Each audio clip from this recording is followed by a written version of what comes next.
require this technology. The entire technology is being pushed on one major front, and that is that the world needs to produce more, so therefore we need genetically modified foods. Let me tell you, the world today is comprising of 6 billion plus population. Do we know that we produce food today in the world which is good enough for 12 billion people? Which means there is no dearth of food in the country. The only problem is that one part of the world is eating more, one part of the world has got less access to food. You will be surprised that in America, 62% of the population is clinically obese. In India, 62% of the population is malnourished.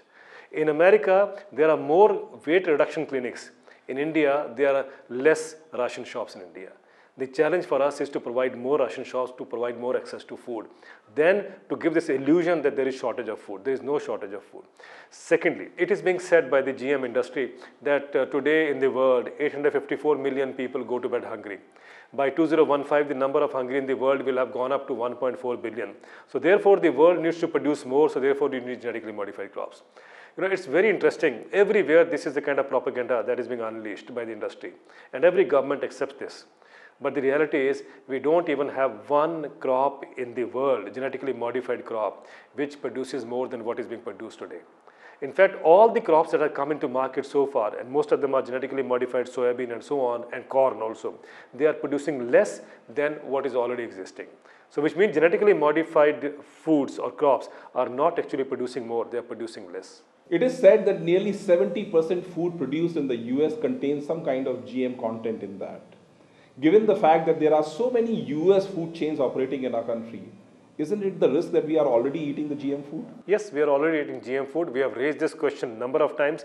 Most of these kiosks that were selling sweet corn, most of these fruits that are coming into India, including corn, they are all genetically modified. Why I'm saying all genetically modified? Because they're coming from a place where they don't segregate genetically modified food with non-genetically modified foods. That is one. Secondly, India does not have any qualitative test facilities to see what is coming in does not contain genetically modified. So therefore, whatever is coming in is being accepted, and there is no way we can really see what is coming in, whether it is genetically modified or not. What is it that you would like a common layperson to know about genetically modified food, and also how they can protect themselves?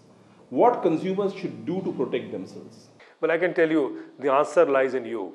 You as a consumer, you have failed the society all these years.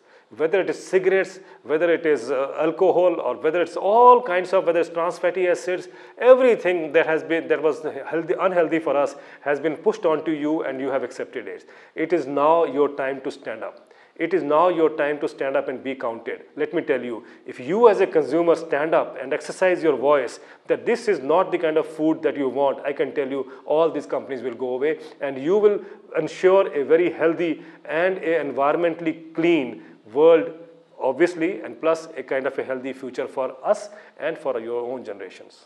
Thank you very much, Dr. Sharma. It was a pleasure talking to you. Thank you. Great pleasure.